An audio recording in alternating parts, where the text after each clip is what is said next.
Généralement, quand on fait venir l'exorciste, on a beaucoup de monde. C'est un sujet qui attire les gens.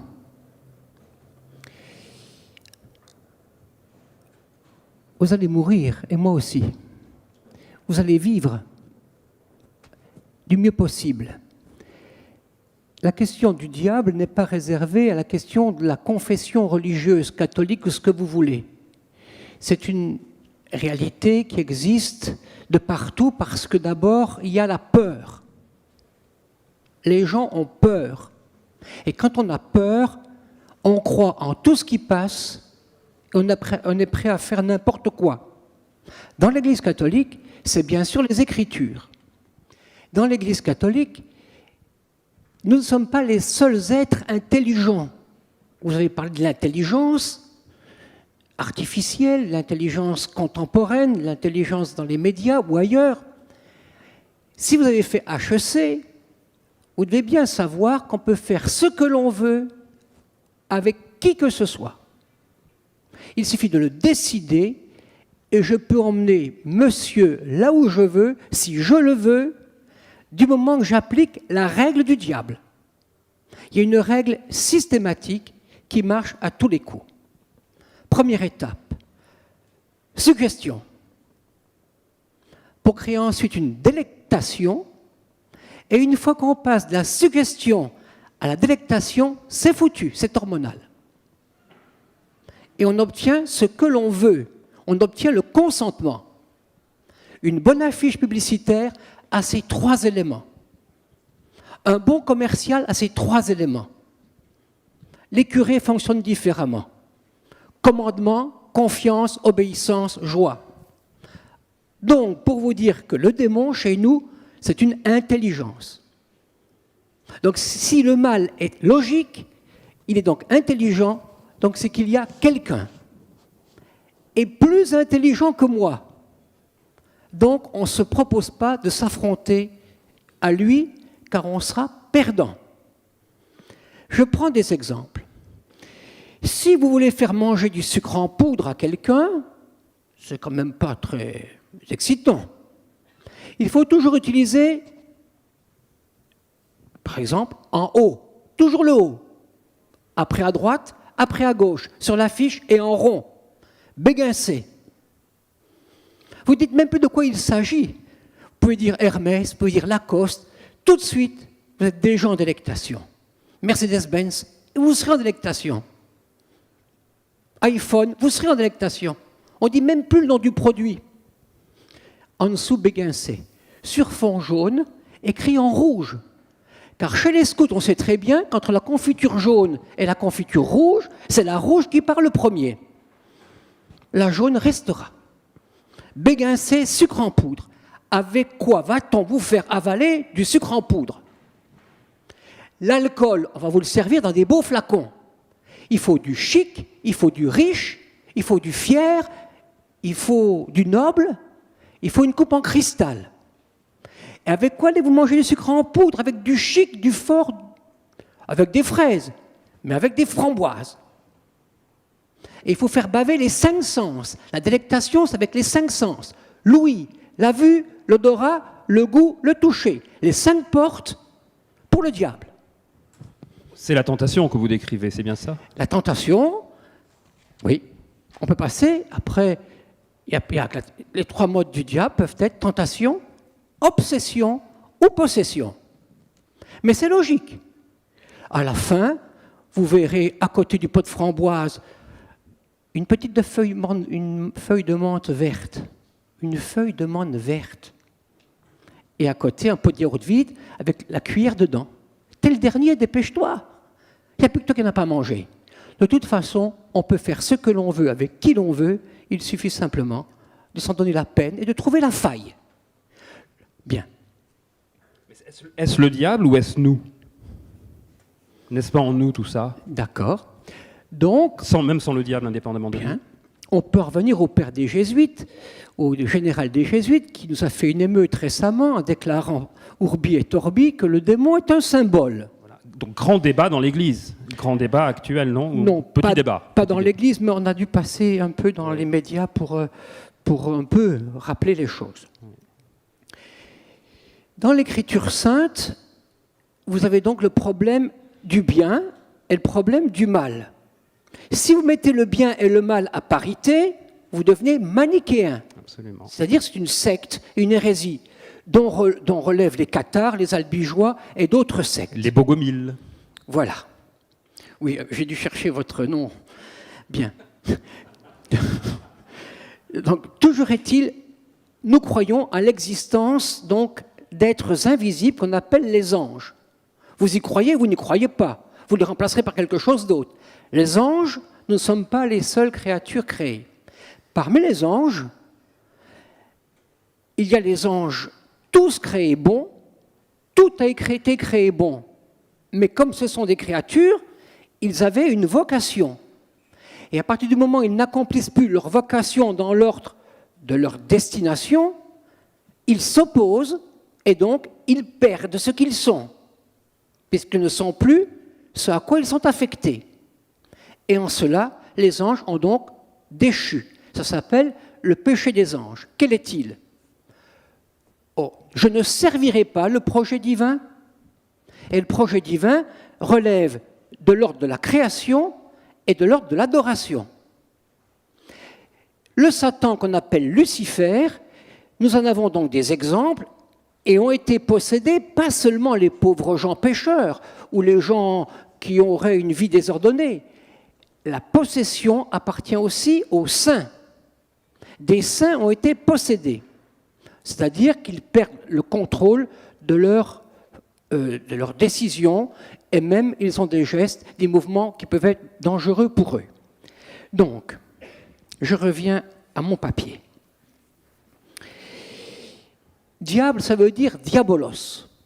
Il existe en grec, il existe en latin, il existe en hébreu, dans le judaïsme, dans le christianisme, dans l'islam et dans moult religions. Deuxièmement, les diables ou les démons, quand ils sont dans ce qu'on appelle la rupture avec Dieu, sont donc privés de la vision de Dieu. Et c'est cela qu'on appelle l'enfer. Bien. Qu'est-ce qui prouve que les gens que nous recevons sont possédés ou ne le sont pas ? Vous avez bien sûr la vie objective avec les névroses, les psychoses, les paranoïas, etc. Mais comme disait saint Ignace de Loyola, le démon est comparable à un chef de guerre qui veut s'emparer d'une citadelle. Il va donc repérer les failles.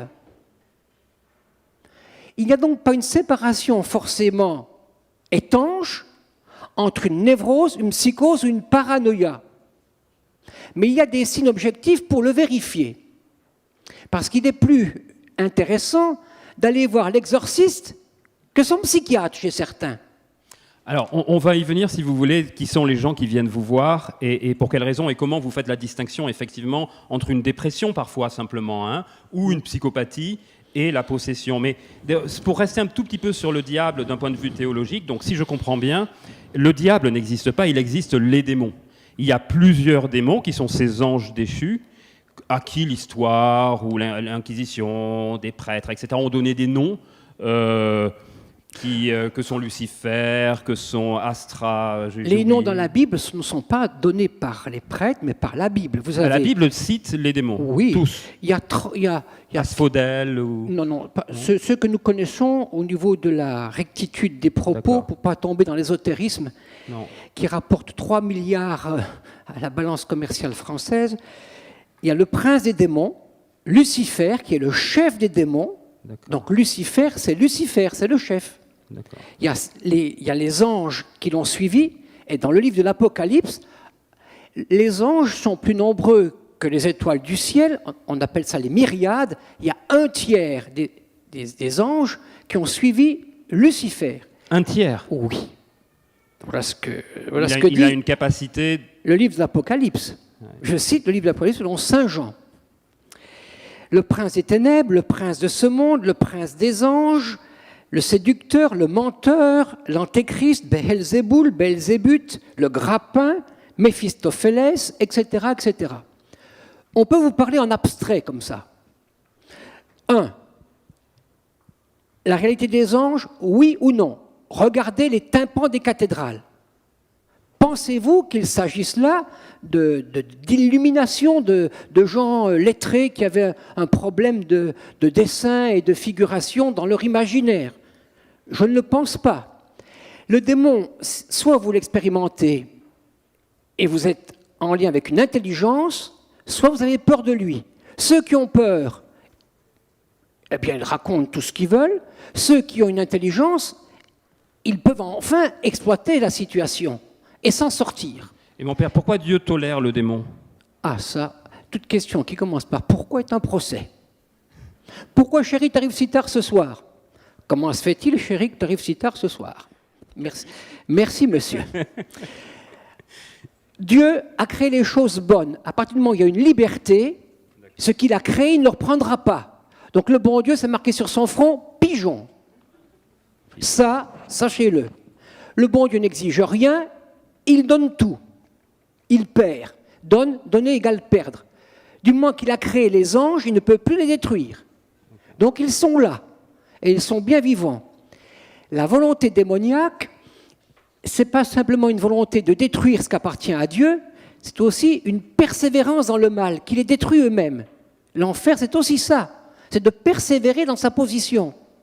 Donc c'est une sorte de névrose aussi. Parce que le plus névrosé, le plus psychopathe, c'est le démon lui-même. Lui-même rassemble toute la psychiatrie. Et il est psychiatrique. La question de la liberté humaine, le démon ne peut pas l'emporter, par exemple. Impossible. Il peut nuire à l'homme, il peut créer des accidents. Ce n'est pas réservé au cinéma américain. Mais en principe, vous avez le livre de Job, regardez le livre de Job, l'Ancien Testament en parle et le Nouveau. Jésus a passé son temps à dire aux apôtres, guérissez les malades et chassez les démons. Et vous vous rappelez l'épisode de quelqu'un qui se meurtrissait et les démons sont partis dans un troupeau de porcs. Donc, cette question de la présence démoniaque, c'est-à-dire le mal gratuit. Faire le mal pour le mal. Refuser de pardonner. Chercher sa vengeance. Maudire. Et donc, il y a des gens qui viennent vous voir, et d'ailleurs, il y a un prêtre exorciste dans tous les archevêchés, je crois, ou les évêchés simplement? Normalement, d'après le droit canon, chaque évêque est tenu de donner à son diocèse un exorciste. Mais vous savez que quand il y a un exorcisme, il peut y avoir des dommages par rapport à la personne qui est possédée comme par rapport au prêtre qui exerce l'exorcisme. Et on a parfois eu des drames avec des morts qui ne sont pas forcément liés à des faiblesses cardiaques ou à des tensions artérielles qui ont été désastreuses, mais il faut être assez prudent. On doit être prudent sur le discernement pour ne pas prendre la psychiatrie pour la démonologie.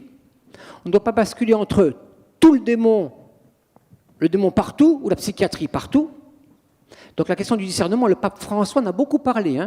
Le pape François n'a jamais cessé, depuis qu'il est le début de son pontificat, de parler de ce problème de l'iniquité, le mystère de la violence et de la mort. Le démon, c'est simple, vous le reconnaîtrez dans vos vies sans problème, quelle que soit votre religion. Il pousse découragement, tristesse, mépris de soi, il va jusqu'au suicide. Il vous vide de vos forces. Ce n'est pas simplement avec des cachets que vous en sortirez. Il faut retrouver les motifs de sa joie et de sa raison d'exister. Et ça, il peut l'enlever. On peut passer peut-être, si vous le voulez, au rite d'exorcisme. Oui. Et comment vous procédez pour retirer le démon? Est-ce que vous le retirez ou est-ce la personne qui le retirait? Je vous raconterai. Nous n'avons aucun pouvoir particulier, pas plus qu'un prêtre diocésain. Donc nous sommes en France, je suis donc l'exorciste d'Île-de-France et des armées françaises. Nous représentons mon confrère le père Berson, qui est un prêtre qui vient de l'aérospatiale, il était Arianespace avant, devenu prêtre tardivement. Donc on prend comme exorciste ou des bons paysans qui ont de la jugeote, ou des gens qui ont de la vie professionnelle. On prend des gens qui ont les pieds sur terre. Deuxièmement, nous représentons donc les diocèses de Paris, Nanterre, Meaux, Évry, Versailles, Créteil, Pontoise, Saint-Denis et les armées. Nous sommes 2 pour un grand bassin. Nous recevons 2500 appels téléphoniques par an. Nous avons 15 collaborateurs. Nous, comme prêtres, on en reçoit 600 chacun, donc 1200. Les autres ne reviennent pas forcément. Notre budget est de 25 000 € de fonctionnement. Nous louons des locaux à une paroisse de Paris. Donc nous ne faisons que ça. Pas de baptême, pas de mariage, pas de paroisse, rien. Donc je vous ai quitté pour venir ici. Nous faisons en moyenne un grand exorciste par semaine. Hommes, femmes de toute nationalité, beaucoup d'Afrique, Cameroun, Antilles, Portugal, Brésil, juifs, musulmans, chrétiens ou autres. Bien. Les problèmes que nous rencontrons, c'est souvent sorcellerie, mauvais œil, maraboutage, magie blanche, magie noire, envoûtement, tournage de table, spiritisme et autre chose. Bien sûr, il y a les problèmes drogue, inceste, etc. C'est l'évêque qui est l'exorciste par définition. Et il nous délègue. Nous avons été nommés par le cardinal 23. C'est lui qui a eu l'idée, il nous a demandé de faire ce service. Personne ne se précipite. Hein. Nous sommes en France environ 90. Nous avons une session tous les ans, tous les exorcistes de France, dépendant de la conférence épiscopale, Monseigneur de Kérimel, évêque de Grenoble. Et tous les 2 ans, nous avons un congrès à Rome avec tous les exorcistes du monde entier. Bien. Donc c'est un sujet qui n'est pas dans la presse, on n'y tient pas, parce que le démon a toujours un tempérament à attirer la curiosité. Les exorcismes, nous les faisons dans une chapelle, il y a toujours 2 prêtres, on les fait à 2. Pourquoi ? Si je tombe sur une nymphomane et qu'elle va à France Info, je suis foutu. Eh oui, j'ai intérêt à avoir des placards avec des bureaux avec des vitres maintenant, hein. Sinon, t'es mort. Deuxièmement, donc nous recevons dans la chapelle, nous n'attachons pas les gens, parce qu'ils peuvent se blesser. Alors, je prends l'exemple d'une jeune fille, maintenant que je vais l'appeler Delphine. Delphine, 23 ans, vient nous voir. Pas de problème. Je la reçois en privé, je l'écoute pour le motif qui est le sien. Trouble intérieur, gêne quand elle prie. Le démon est l'ennemi du bon Dieu. Il ne veut pas que le dessein de Dieu s'accomplisse. Bien. Je le dis parce que on le voit. Cette jeune femme qui est d'origine portugaise, elle a à peine son BEPC, elle n'a pas eu son bac, elle garde des enfants, elle fait du babysitting, point barre. Mais elle va mal. Elle est poussée au suicide, elle a des troubles intérieurs, elle n'arrive plus à prier, elle a le dégoût d'aller à l'église, elle a des pensées qui lui échappent. Bien. On la reçoit sur une chaise, très simplement, et il y a un rituel. Le rituel, c'est ce livre qui, en France, n'est pas en vente à la procure dans d'autres librairies. Nous ne l'avons que pour les exorcistes remis par l'évêque. C'est marqué rituel de l'exorciste. Voilà, prière de supplication. Sinon, on aura des gens qui vont s'en servir pour faire du marketing, vendre le truc. Il y a plein de faux prêtres, plein de faux curés, plein de faux exorcismes. Je vous préviens. Tout un business possible autour de ça. 3 milliards de bénéfices nets. Et les gens marchent, hein. Les gens marchent, c'est impressionnant. Et pas simplement la concierge du 16e. Ça peut être l'avocat de la défense. Ça marche. Les gens, quand ils ont peur, ils s'adressent à tout ce qui passe. Il n'y a plus de logique. Bien, le rituel est très simple. C'est comme une liturgie de baptême. Mais, quand nous commençons, on commence la litanie des saints. Saint Pierre, Saint Paul. La fille commence à se tordre les mains. La tête commence à bouger. Elle ne tient plus sur sa chaise. On dit, pardon, Saint Antoine, Saint Pierre, Saint Paul, Sainte Thérèse de l'Enfant Jésus. Et là, elle change de voix, elle se met à hurler. Pas celle-là! Pas celle-là! Et après, on continue normalement une liturgie qui n'a rien de plus terrifiant qu'une liturgie de mariage. Hein, ou de... Bien. Donc c'est des prières hein, et des injonctions aux démons qui sont... Non, il n'y a pas d'injonction aux démons pour l'instant. Les injonctions aux démons, ce sont ce qu'on appelle l'impératif. L'injonction aux démons, elle est très simple. Je vais vous la dire très simplement. C'est « Je t'adjure, Satan ». On lui parle directement. D'accord. « Je t'adjure, Satan, sors de cette femme ». On ne crie pas. Je n'ai jamais crié. Là, je crie plus que je n'ai jamais crié. Et là, à ce moment, la personne peut baver, crier, vider son estomac en quantité de flotte à n'en plus finir, on ne sait pas d'où ça sort. Elle hurle plus qu'elle a de poumons à respirer. Et là, je me rappelle, cette fille, et ils peuvent avoir des connaissances sur notre vie privée. Et à ce moment, elle se met à parler. En lui disant « tais-toi ». On ne parle pas avec le démon, c'est une règle. Tais-toi, retourne en enfer. Il peut répondre « non, je suis mieux ici ». On dit simplement « gloire au Père, au Fils et au Saint-Esprit ». Il dit « non, gloire à moi, à moi, à moi ». Et alors, lors d'un exorcisme, il fait au prêtre qui était là, mais qui est maintenant évêque d'un brillant diocèse français, « toi, croissant au beurre, tais-toi ». Croissant au beurre, tais-toi. Vous rigolez, hein? Moi aussi. Mais à la fin, on lui dit, mais pourquoi il t'appelait croissant au beurre? Et l'autre devient tout rouge, un bon gros dominicain. Je l'ai déjà confessé. Ah. Oui, l'autre jour, je rentrais de Rome, à l'aéroport, j'avais faim, j'ai mangé 10 croissants au beurre. Quel cochon. Quel cochon. Vous voyez, l'histoire est drôle, mais le but, c'est de décourager l'homme de la bonté de Dieu. Le bon Dieu, il est bon. Il est facile d'aller au paradis. Le démon vous fait croire que c'est difficile, que la religion est compliquée et que vous n'y arriverez jamais. Faux, faux, faux. Le bon Dieu, pigeon. Pour en rien, vous entrez au paradis. Intéressant. On avait fait l'exorcisme pendant 1 heure. Et nous formions d'autres exorcismes. Nous formions un exorcisme du Canada qui était présent. Lui, il croit psycho, c'est psycho, c'est psycho. Le gars, il en a eu pour sa fête. 1 heure de liturgie, fatigué, debout. Mon vieux prêtre de 83 ans, on dit, bon, maintenant, on avait prié la prière. Maintenant, on a dit notre chapelet. Et ça grognassait, mais bon. Et la fille, une salle de sport, le Vitatop, c'est moins fatigant, je vous assure. Ça se tord, ça se capte, ça se plie, ça crache, ça roule, ça gémit. En silence, prions. Au bout de 4 secondes, elle se met à hurler. Je déteste le silence. Pas de silence pour les hommes. Il ne faut pas de silence. Il ne faut pas que les hommes se mettent à genoux. Nous, les curés, on se dit à genoux, pas à genoux, tradis, progressistes, enfin, ils se battent entre eux. Mais ce n'est pas ça. Toute personne qui veut s'approcher de Dieu trouvera sur sa route un empêchement pour le faire. Derrière, il y a la haine. Le démon se caractérise par une violence que je ne trouve nulle part ailleurs. Même dans mon ministère, je suis bien naïf. Même quand vous rencontrez quelqu'un, vous pensez ça qui peut être méchant. Et quand vous rencontrez la méchanceté, ça vous fait très mal. Mais là, vous avez de la méchanceté.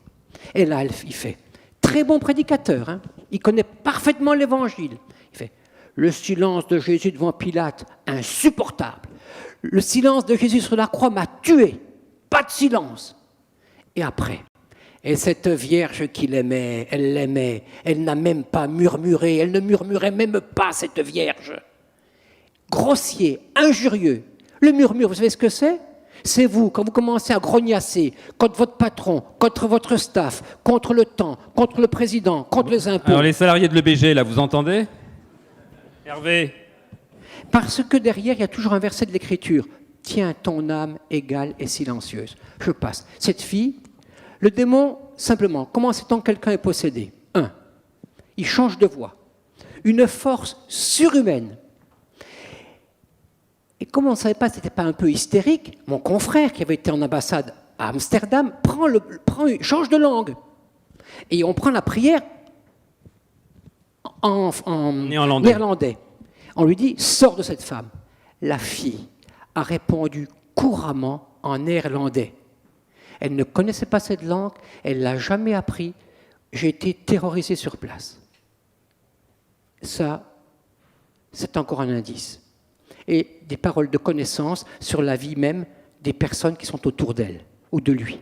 Donc les exorcistes et nos vies privées qui peuvent d'un seul coup être mises à jour. Voilà ce que nous avons expérimenté. Le démon dit toujours comment il est venu. Il le dit. Combien ils sont et comment il va partir tellement il est vaniteux. À la fin, il a fait. On disait la prière à Saint-Michel. Moi, j'étais en retrait, je dis à mon confrère une fois, elle explose. Refais la prière, elle explose 3 fois, et là, intérieurement, je me disais, mais comment on va s'en sortir avec cette pauvre fille? On va fermer juillet et août, qu'est-ce qu'elle va devenir? Et là, éclatement de cris, mais qu'elle y aille donc à Lourdes, cette Vierge l'attend. Bien. Nos évêques, qui n'ont jamais vu d'exorcisme et qui nous nomment exorcistes, on leur dit, mais Monseigneur, venez voir. Et on les invite pour qu'ils voient. On ne peut pas savoir si quelqu'un est possédé tant qu'on n'a pas fait la prière d'exorcisme. Et si ça y a des signes, je termine, quand on l'a fait, nous avons des trucs et des leurres. On a de l'eau qui n'est pas bénie, et on la jette, et s'il y a des grognasseries, on dit, toi, tu es en train de me rouler. On a la guerre des Gaules de Jules César en latin, on fait du latin, et les gens disent, c'est du latin, ça va marcher. Et là, non, c'était la recette de cuisine ou la guerre des Gaules. Donc on a des trucs. Mais sachez une chose... C'est ce qu'on appelle de l'A/B testing dans nos métiers. Merci beaucoup. Eh oui. Conclusion, dans la vie, tout est permis. Nous les cathos, on le sait. Nous, on peut tout faire. Mais tout n'est pas profitable. Et comme on dit dans la marine, qui pisse contre le vent se mouille les chaussettes. Ne négligez pas le vent, ne négligez pas l'existence du démon. Et vous savez que quelqu'un est en mauvaise piste quand, précisément, il ne sait plus ni pardonner, rancune, procès et méchanceté. Ça, c'est très mauvais signe. Ça commence, on ne sait pas quand ça finit. Ne restez pas sur des verrues aussi infectieuses que ça. Ou prenez la fuite, ou trouvez une solution plus heureuse en évitant la dispute. Mon père, une dernière question, si vous pouviez y répondre rapidement, parce qu'on va être mis dehors. Il y a encore un intervenant qui est un physicien. Au moment de la parousie, quand Jésus reviendra, que les saints reviendront, le démon ira-t-il lui aussi au paradis? Non, l'enfer est irrémédiable. D'ailleurs, c'est cela l'enfer. Il déteste ce qui lui est destiné. Il aimerait aller au paradis? Voilà. Vous savez, rapidement alors, quand j'étais gosse, j'avais trouvé un truc génial. Quand un copain m'avait fait une vacherie, j'allais lui faire un côté sympathique. J'allais lui rendre service. Et là, il n'en pouvait plus. Casse-toi, casse-toi, casse-toi. Donc, le bien vous devient insupportable. Donc, il reste dans le bien, mais il en souffre. L'enfer, c'est de souffrir du bonheur au lieu d'être heureux du bonheur. Merci, c'est une magnifique parole et merci beaucoup.